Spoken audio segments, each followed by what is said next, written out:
한 목소리로 한번 같이 읽겠습니다. 로마서 1장 16절입니다.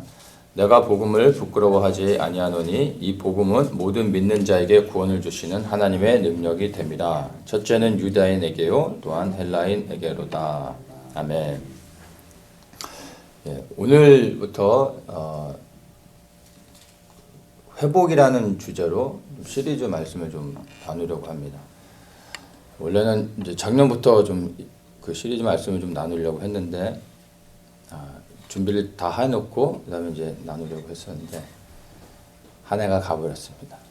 그래서 올해도 다 준비해놓고 하려고 하면 올해도 넘어갈 것 같아서 일단은 지난주 사도행전이 끝나고 해서 시작을 좀 해야 되겠다는 생각이 들어서 오늘부터 좀 회복이라는 주제로 시리즈 메시지를 나누려고 합니다. 몇 번을 할지는 모르겠지만은 여러 번에 걸쳐서 메시지를 좀 회복에 대한 주제로 좀 나누려고 합니다. 그래서 첫 번째로 우리가 복음의 회복이라는 주제로 오늘 함께 좀 말씀을 나누려고 합니다.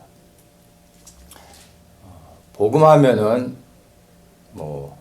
우리 믿는 그리스도인들에게는 너무나 익숙한 단어죠. 가장 많이 듣고 가장 많이 말하고 가장 잘 안다라고 생각하는 단어가 아마 복음이 아닌가 생각합니다. 그런데 이렇게 우리에게 익숙한 복음이 사실 뚜껑을 열어보면 생각보다 우리가 복음에 대해서 잘 알지 못하는 그런 경우들을 경험할 수 있습니다.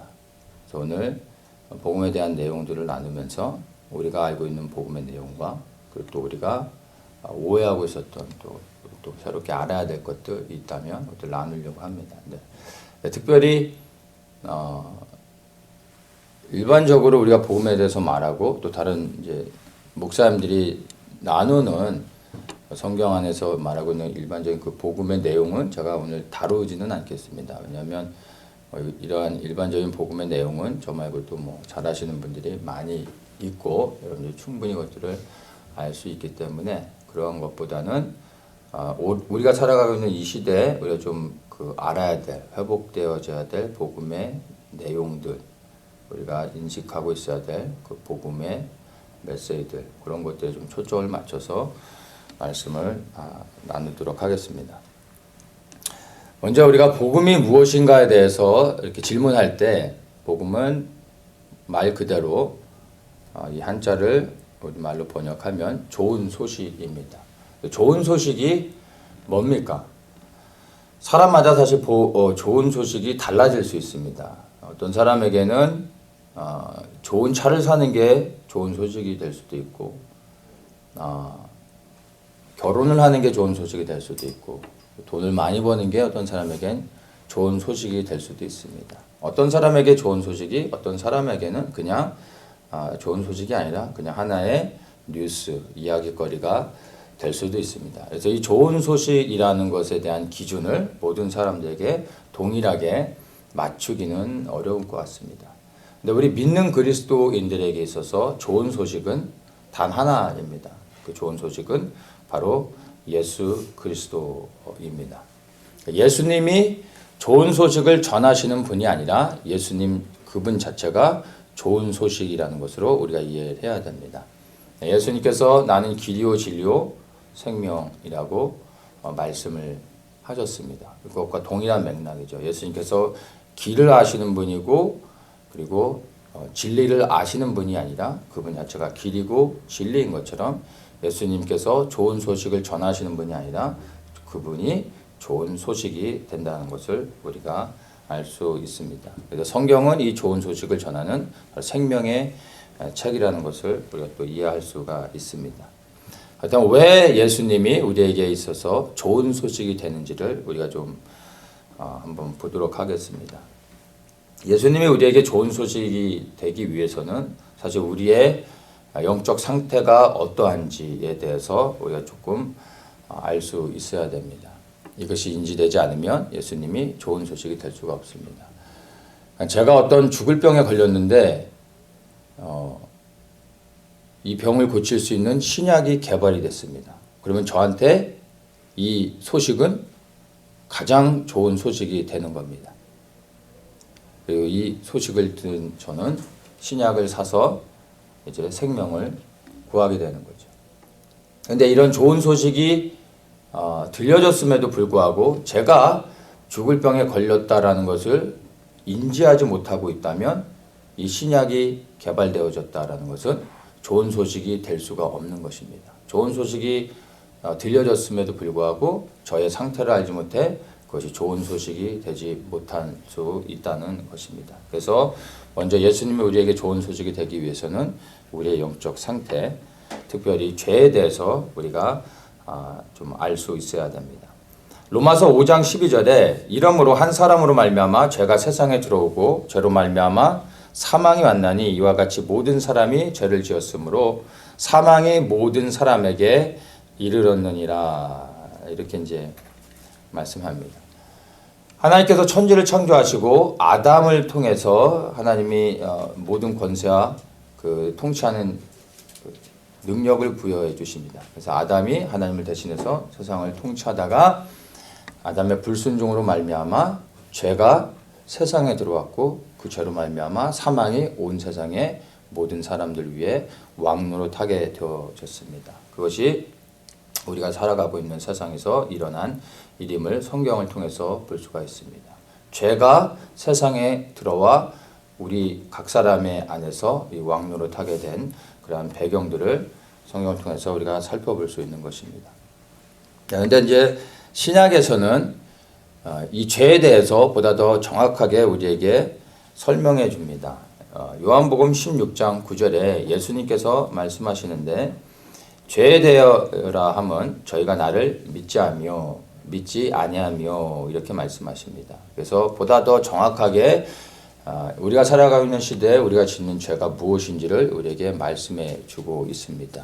죄는 바로 예수님을 믿지 않는 것입니다. 구약에서 하나님의 말씀에 불순종하는 것과 신약에서 예수님을 믿지 않는 것이 각각의 다른 죄가 아니라 같은 죄입니다. 예수님을 믿지 않는 게 곧 하나님께 불순종하는 것으로 열매를 맺게 되는 것입니다. 그래서 믿는 것과 믿지 않는 것과 불순종하는 것은 같은 죄라는 것을 우리가 알 수 있는데 보다 더 정확한 의미로는 예수님을 믿지 않는 것이 가장 큰 죄고 그 죄의 결과로 우리가 사망을 당하게 됐다는 것입니다. 세상을 살아가는 사람들은 자신이 죄인이라는 것을 전혀 인식하지 못하고 그것을 거부하죠. 왜냐하면 이 사람들이 생각하는 죄에 대한 개념이 우리 믿는 그리스도인들과 다르기 때문입니다.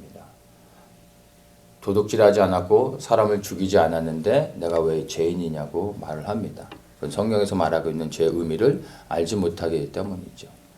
말씀을 나눴던 것처럼 성경에서 얘기하고 있는 죄는 도덕적인 우리가 생각하는 그런 죄가 아니라 예수님을 믿지 않는 것이 죄인 것입니다.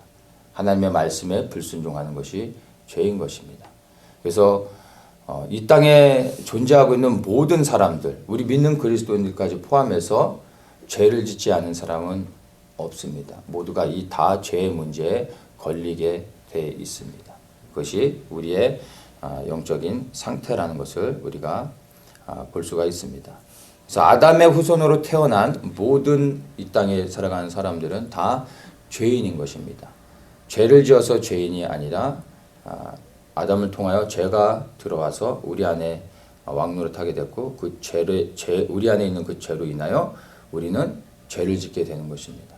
그래서 죄를 지려고 노력하지 않아도 우리가 자연스럽게 죄를 지을 수밖에 없는 것은 죄가 우리 안에 역사하고 있기 때문입니다. 그리고 이 죄의 결과는 사망이고 사망 후에는 반드시 하나님의 심판이 있습니다. 그 심판은 영원한 불의 형벌입니다. 꺼지지 않는 그 영원히 타는 그 불에 들어가서 영원토록 고통을 받으며 살아갈 수밖에 없는 것이 우리에게 예정되어진 그러한 심판이라는 것입니다. 이것이 우리에게 정해진 운명이고 우리의 영적인 상태입니다. 그런데 이렇게 심판이 확정되어진 우리에게 좋은 소식이 들려졌습니다. 그 좋은 소식이 바로 예수 그리스도입니다.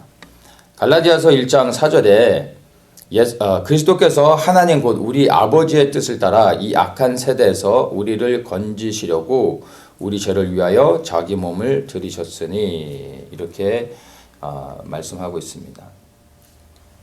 예수님께서 우리가 죽어야 될 그 자리에 대신 올라가셔서 십자가에서 죽으심으로 말미암아 우리가 죄사함을 받았습니다. 예수님께서 십자가에서 죽으심으로 우리가 구원을 받은 것이 아니라 죄사함을 받은 것입니다. 이 죄사함, 예수 그리스도께서 우리를 대신하여 죽으심으로 죄사함을 받았다는 것을 우리가 믿을 때 그때 비로소 구원을 받는 것입니다. 그래서 구원은 자동적으로 되어지는 것이 아니라 우리가 그 예수님께서 우리를 위해 죽으시고 죽으심으로 우리의 죄가 사해졌고 부활하심으로 말미암아 그분이 우리의 주인이 되셨다라는 것을 입으로 마음으로 믿고 입으로 시인할 때 그때 우리에게 구원의 역사가 임하는 것입니다. 이것이 이제 우리에게 있어서 좋은 소식이 되는 것입니다. 근데 이 좋은 소식이 우리에게 실제가 되기 위해서는 방금 말씀을 나눈 것처럼 우리가 예수 그리스도를 믿어야 됩니다. 믿지 않으면은 예수님이 우리를 위해 죽으셔서 죄를 사하여 주셨지만 이것이 우리에게 실제가 되어질 수 없습니다. 좋은 소식이 우리가 전혀 상관이 없는 것입니다. 이 좋은 소식이 우리의 것이 되기 위해서는 우리가 믿음으로써 예수 그리스도를 고백해야 되는 것입니다. 그러면 이 좋은 소식이 나의 것이 되어지는 것이고 이 좋은 소식을 받은 자들은 당연히 이 좋은 소식으로 생명을 얻은 자들은 복음을 전하게 됩니다. 제가 죽을 수밖에 없는 상황 가운데서 좋은 소식을 듣고 그 약을 치료하는 그 병을 치료하는 약을 얻어서 제가 다시 살게 됐습니다. 그러면 누가 얘기하지 않아도 저는 사람들을 만날 때마다 특별히 제가 걸렸던 동일한 병에 걸린 사람들을 만날 때마다 제가 말을 하겠습니까? 안 하겠습니까? 말할 수밖에 없는 거죠. 왜냐하면 살아났기 때문에 그것이 사실이기 때문에 말을 할 수밖에 없게 되는 것입니다. 누구를 만나도 말하게 되는 것입니다.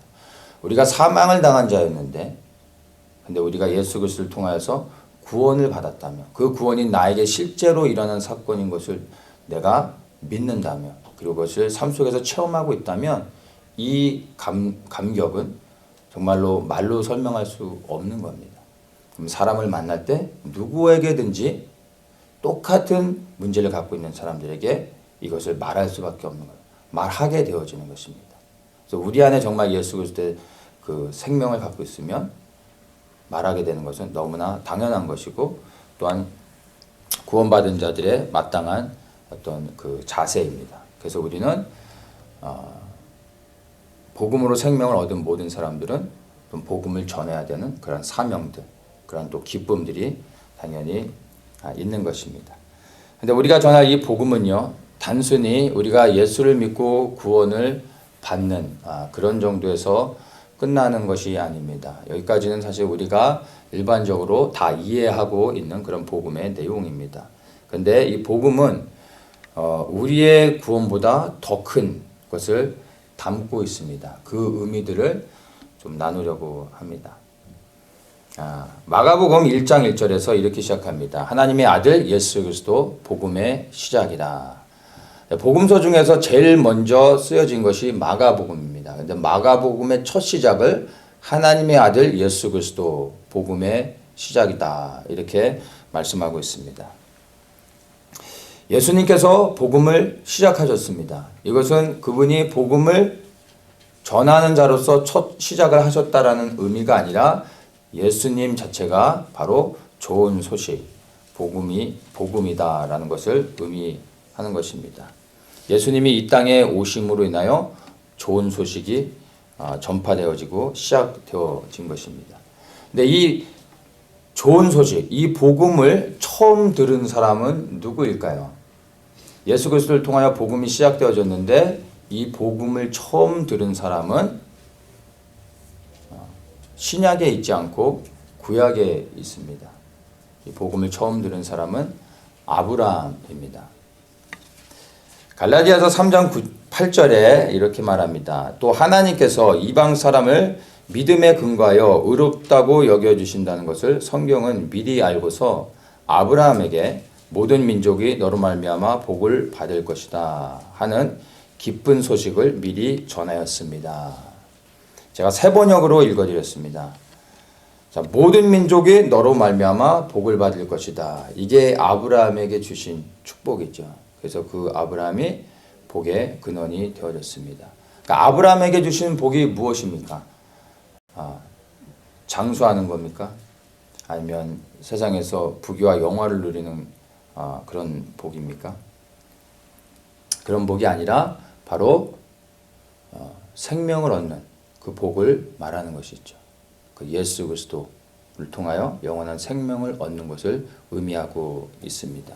그래서 여기에서 이 복은 복음의 내용을 담고 있다는 것을 볼 수가 있습니다. 그래서 아브라함은 하나님의 말씀을 믿었고 그 믿음을 하나님은 의롭게 여기시고 그리고 그의 그 의를 통해서 하나님께서 그를 구원하시고 그리고 복음의 통로, 복의 근원이 될 수 있도록 해주셨습니다. 아브라함은 그 하나님의 말씀을 믿을 때 그 하나님이 말씀하신 그 복의 의미가 예수 그리스도인 것을 알지 못했지만 그 안에는 예수 그리스도를 담고 있었던 것입니다.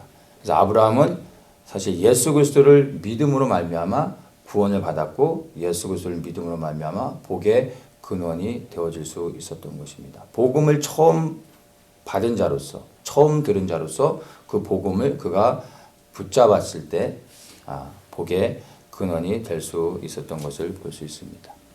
그래서 구약이나 신약이나 어느 시대 사람들이건 이 땅에 살아가는 모든 사람들은 오직 예수 그리스도를 통하여서만 구원을 받습니다.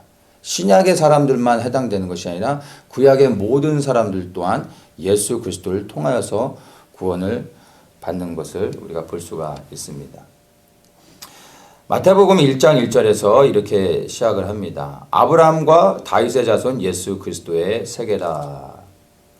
그래서 아브라함으로부터 그 마태복음을 시작하는데 마태복음은 특별히 유대인을 위해서 쓰여졌습니다. 그런데 아브라함으로부터 해서 다윗, 그 다음에 예수 그리스도 이렇게 시작되어진 것을 보여주고 있습니다.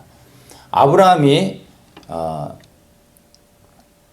이스라엘 민족의 그 조상이 되어질 수 있었던 것은 바로 그가 복음을 처음 들었을 때 그 복음을 받아들이고 그리고 그 복음을 믿은 사람이기 때문에 그가 이 복음을 이제 전하는 첫 사람으로서 이스라엘 민족을 탄생시키는 그러한 역할을 할 수 있었습니다. 그래서 이스라엘의 그 영적인 뿌리가 가만히 보면은 바로 아브라함이 믿음의 조상이라고 말하지만 그 믿음은 예수 그리스도를 믿는 그 믿음에 근거한다라는 것을 우리가 볼 수 있습니다. 그래서 모든 이스라엘의 사람들의 유대인들의 그 영적인 뿌리는 예수 그리스도부터 시작되어진다라는 것을 우리가 이제 볼 수가 있는 것입니다. 아브라함이 믿음의 조상이라고 말하는데 그 믿음은 바로 예수 그리스도가 아브라함을 통하여서 그 믿음을 통하여 다윗에 거쳐 그 다음에 예수 그리스도가 오신다라는 것을 그는 하나님의 말씀을 믿었던 것입니다.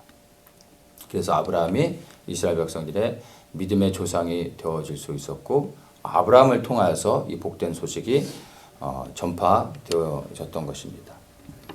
자, 이 복음이 전파되는 그 과정들을 우리가 좀 살펴보면은 거기에서 우리가 좀 발견해야 될 복음의 내용들을 이 시대에 필요한 복음의 말씀들을 우리가 좀 찾아볼 수가 있습니다. 로마서 1장 16절에 내가 복음을 부끄러워하지 아니하노니 이 복음은 모든 믿는 자에게 구원을 주시는 하나님의 능력이 됨이라. 첫째는 유대인에게요 또한 헬라인에게니라. 이렇게 말씀합니다. 자, 이 복음은 모든 사람을 위하는 것이고 모든 사람을 구원하는 것이라고 얘기하고 있습니다. 처음의 시작은 유대인이지만 그 다음에 또한 헬라인, 모든 이방인이라고 말해주고 있습니다. 우리는 흔히 오해하고 있는 것이 복음은 유대인들을 위한 것이다 라고 생각해서 유대인들이 어떤 특별한 것으로 생각을 하는데 그렇지 않습니다. 모든 민족, 모든 세상의 사람들을 구원하기 위해서 그 시작을 아브라함으로 하셨고 그 아브라함을 통해 한 민족을 택하셨는데 그것이 이스라엘인 것입니다. 이스라엘이라는 민족을 통해 온 세상의 민족을 구원하기 위한 것이 하나님의 계획이셨습니다. 그래서 하나님의 그 계획은 세상에 살고 있는 모든 민족에게 구원을 주시는 것인데 그 시작을 이스라엘로 또 아브라함으로 했다는 것을 우리가 좀 볼 수가 있습니다. 마가복음 13장 10절에 또 복음이 먼저 만국에 전파되어야 할 것이니라 이러면서 복음이 어디까지 흘러가야 되는지를 말해주고 있습니다. 여기서 만국이라 하면 모든 세상 민족들을 의미하는 것입니다. 그래서 이 모든 민족에게 복음이 증거되어지고 그들을 구원하기 위해 하나님께서 이스라엘이라는 민족을 택하셨다는 것을 볼 수가 있습니다. 이 복음이 온 세상에 전파되어진다고 했는데 이 온 세상에 전파되어진다고 할 때 거기에 담겨져 있는 두 가지의 중요한 의미가 있습니다. 이것을 우리가 이해하면은 우리가 이제 앞으로 전해야 될 복음이 무엇인지를 좀 발견할 수 있습니다. 첫째는 온 이스라엘의 구원입니다. 복음이 온 세상에 전파된다고 했을 때 첫 번째 의미는 온 이스라엘의 구원입니다.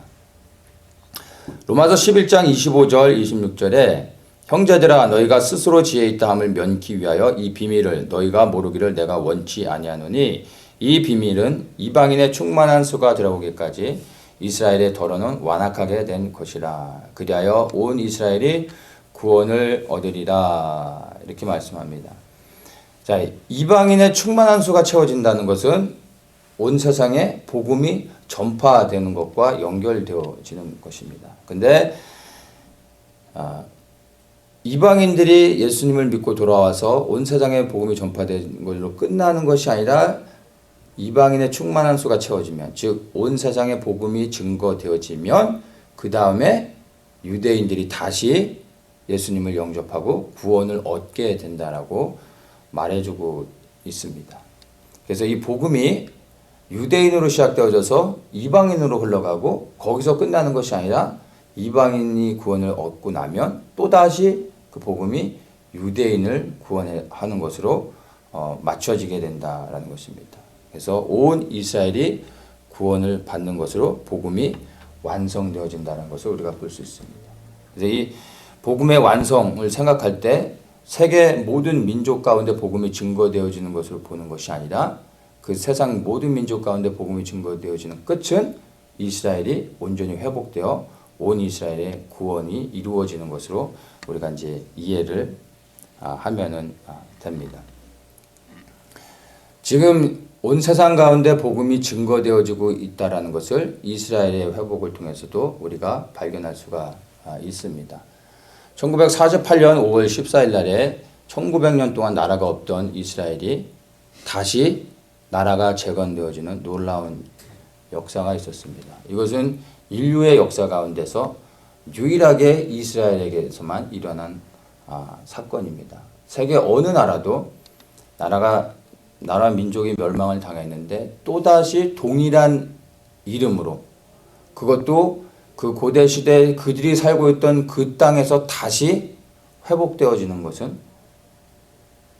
역사 속에서 찾아볼 수가 없습니다. 이스라엘이 유일한 것이죠.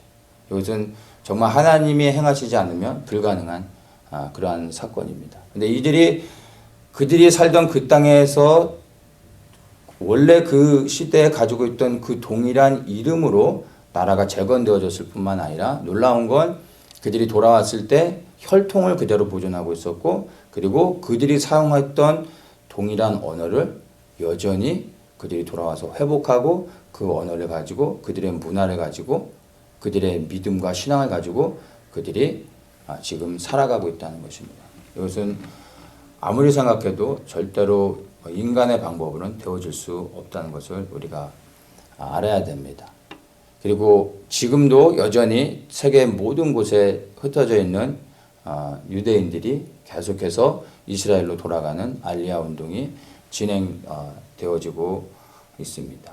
그리고 그 복음을 거부했던 그 목이 굳은 유대인들이 그대로 돌아와서 예수님을 영접하고 예수님을 믿는 유대인들이 점점 많아지고 있는 것이 오늘날 이스라엘 안에 일어나고 있는 놀라운 사건입니다. 그래서 이스라엘의 이 회복되어지는 과정을 보면 온 세상의 복음이 충만하게 증거되어지고 이방인의 그 수가 채워졌다라는 것을 우리가 이스라엘의 지금 그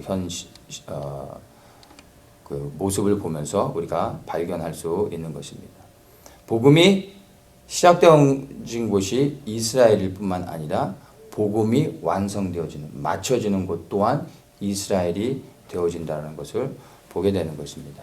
그래서 그 사도행전 1장 8절에서 땅끝까지 복음이 증거되어질 거라고 얘기했는데 우리 시대의 이 땅끝은 이제 우리가 이스라엘로 보아야 되는 것입니다. 이스라엘, 예루살렘에서 복음이 출발해서 온 열방을 구원하고 이 복음이 이제 다시 이스라엘, 예루살렘으로 돌아가서 유대인들을 구원하는 것입니다.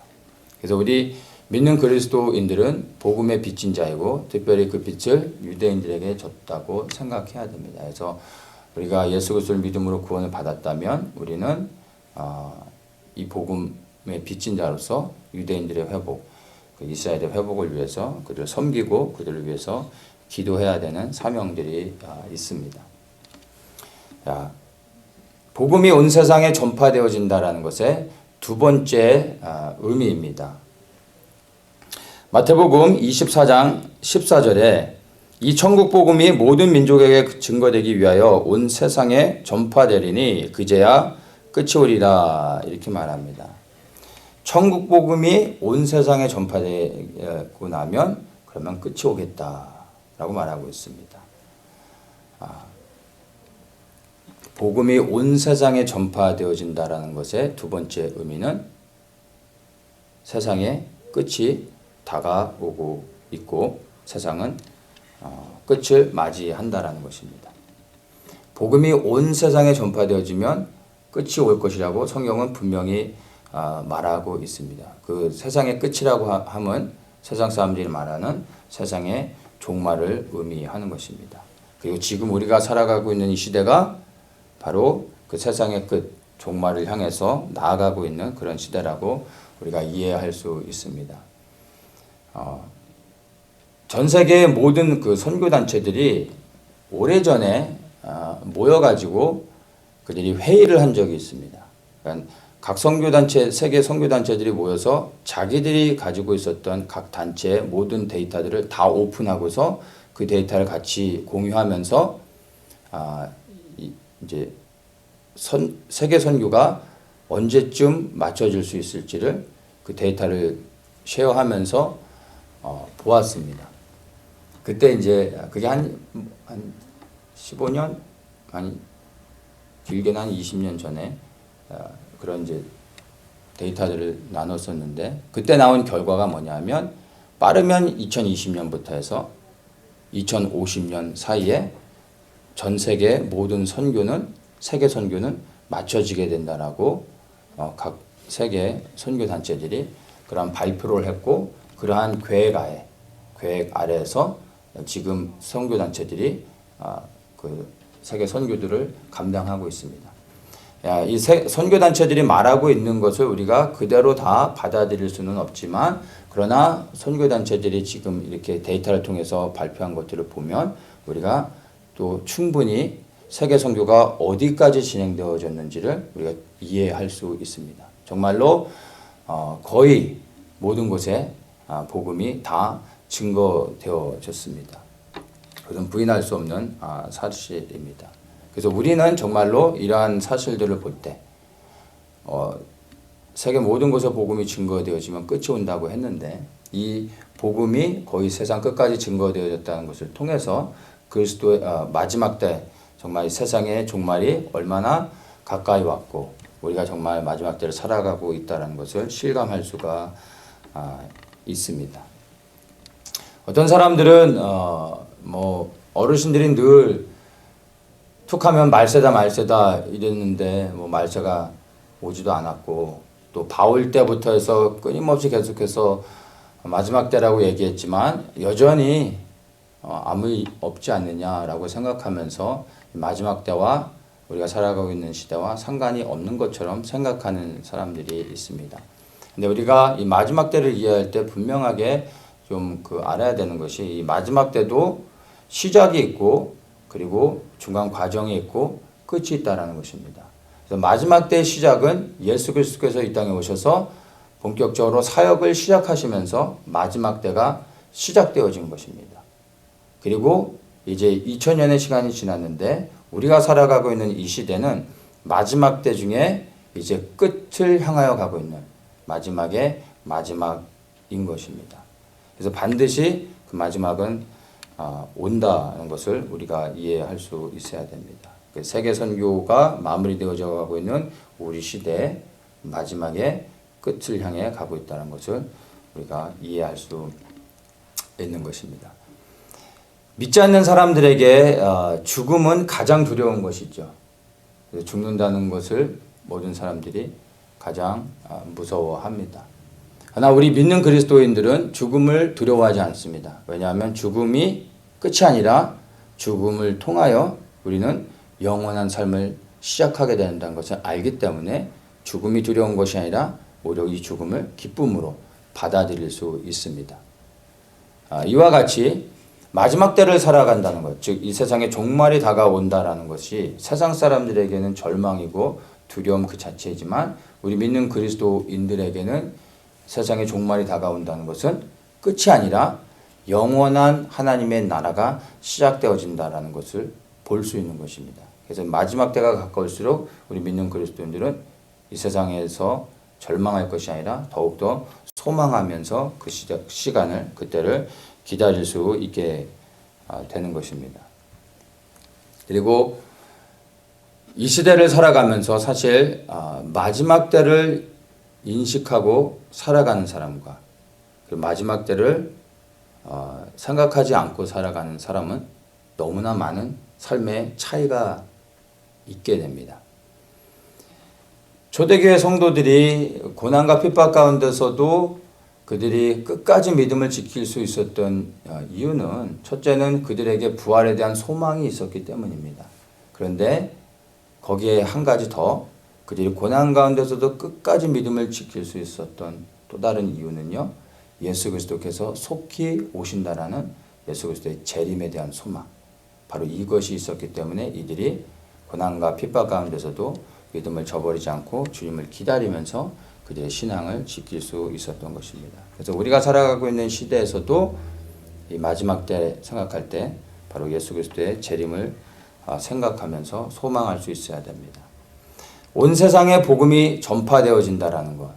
그 두 가지의 의미는 온 이스라엘의 회복, 그 다음에 세계 선교의 완성이라고 여기를 나눴습니다. 이 이스라엘의 회복과 세계 선교의 완성, 이것이 가져오는 결과가 바로 예수 그리스도의 재림인 것입니다.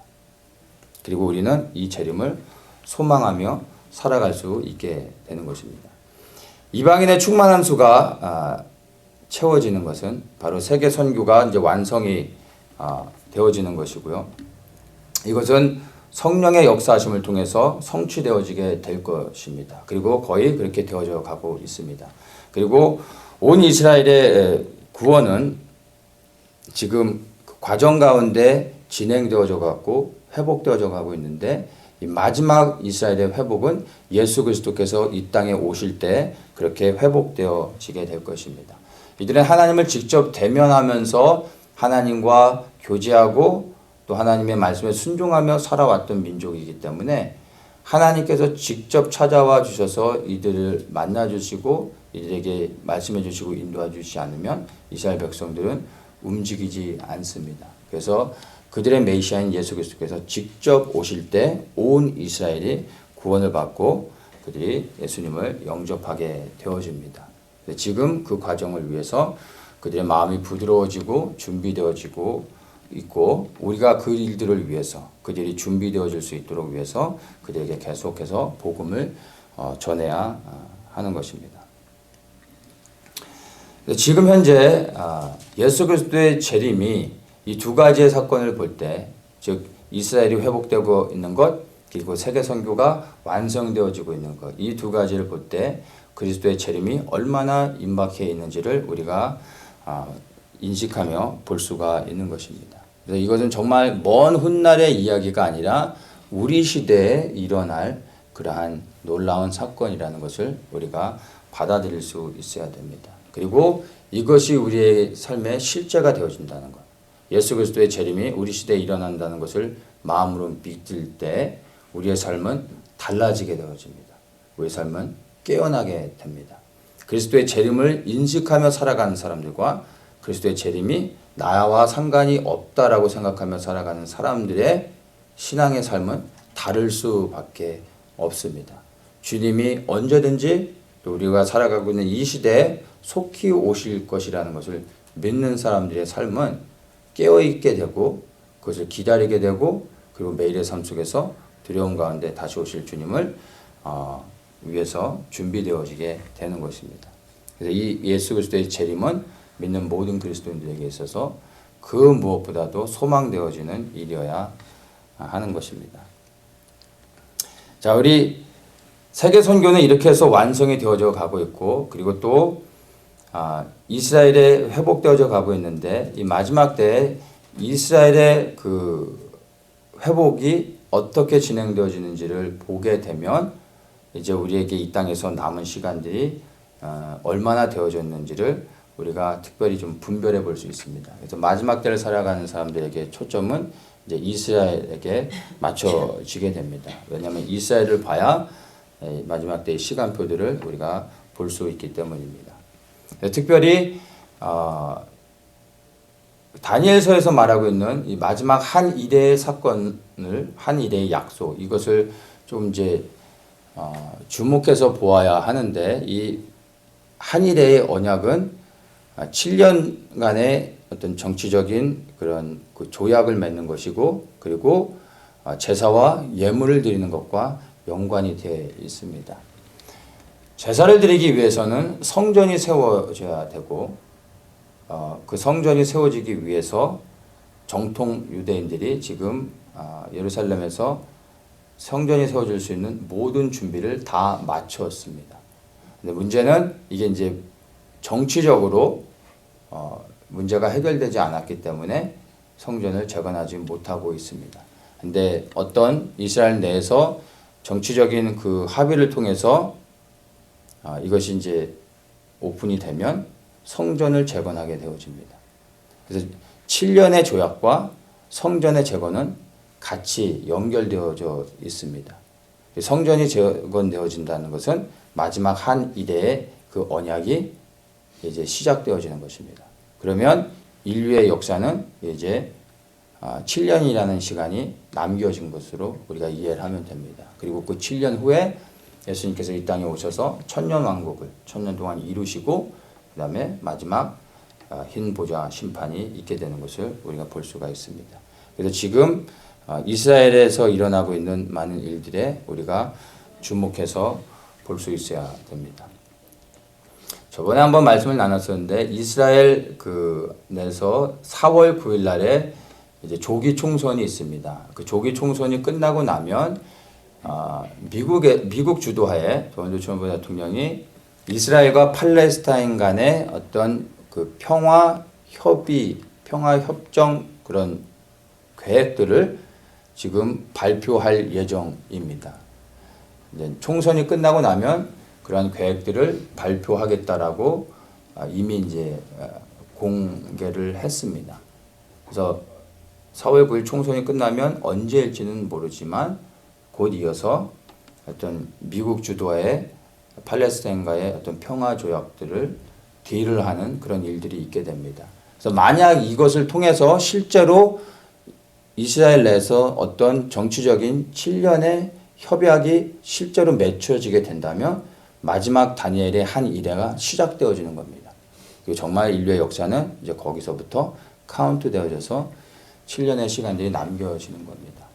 만약 그렇게 그 조약이 합의를 이루지 못한다 할지라도 이 일들은 계속해서 진행되어지면서 머지않은 시간에 어떤 협의들을 이루게 될 것을 우리가 이제 볼 수가 있습니다. 그래서 정말 우리가 살아가고 있는 시대 그리스도의 재림이 얼마나 가까이 왔는지를 우리가 볼 수가 있습니다.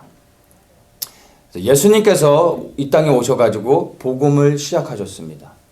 그리고 그 예수님이 다시 오셔서 복음을 마무리 지으실 것입니다. 그래서 우리가 살아가는 이 시대, 예수 그리스도의 재림이 임박해진 이 시대에 우리가 정말 전해야 될 복음의 내용이 무엇인지를 우리가 곰곰이 생각해 보아야 됩니다. 예수를 믿고 구원을 얻는 것, 이것만이 복음이 아니라 사실 우리가 전해야 될 복음은 예수 그리스도를 통하여 구원을 얻는 이 개인의 구원뿐만이 아니라 예수 그리스도께서 이 땅에 이제 속히 오신다라는 그리스도의 재림을 함께 전하는 것이 우리가 전해야 될 복음의 내용입니다. 그래서 사실 예수님께서 이 땅에 오셔서 복음을 선포하실 때 예수님이 선포하시는 복음의 내용은 회개하라 하나님 나라가 가까이 왔느니라 이거였습니다. 이 말씀을 잘 생각해 보면 우리가 전해야 될 복음이 무엇인지를 알 수 있습니다. 말씀드린 것처럼 예수님께서 사역을 시작하실 때 마지막 때가 시작되어졌다고 얘기했습니다. 마지막 때가 시작되어졌기 때문에 즉 예수 그리스도의 재림이 임박해 있기 때문에 회개해야 되는 것입니다. 돌이켜야 되는 것입니다. 예수 그리스도를 믿고 구원을 받아야 되는 것입니다. 왜냐하면 하나님의 나라가 가까이 오고 있기 때문에. 이 하나님의 나라가 무엇을 의미합니까? 예수 그리스도의 재림을 의미하는 것입니다. 예수께서 이 땅에 재림하실 때 그분이 이 땅에서 하나님 나라를 통치하시며 천년 왕국을 이루는 것입니다. 그래서 우리 시대에 우리가 전해야 될 이 복음의 내용들, 회복되어야 될 복음은요, 단순히 개인의 영혼 구원뿐만이 아니라 예수 그리스도의 재림인 것입니다. 그래서 더욱더 우리는 복음을 전할 때 무엇보다 회개 복음, 회개의 메시지를 전해야 되는 것이고, 그리고 왜 회개해야 되는지를 예수 그리스도의 재림을 통해 그분이 오시면 모든 것이 끝나고 이제 심판을 받게 된다는 것입니다. 그 심판이 다가오고 있기 때문에 우리가 돌이켜 회개하고 생명의 구원을 얻어야 된다는 것입니다. 그래서 정말 우리가 살아가고 있는 시대 복음의 의미를 바르게 회복하고 깨어 있어서 예수 그리스도의 재림을 함께 준비하는 그런 성도님들 되시기를 예수님의 이름으로 축복합니다.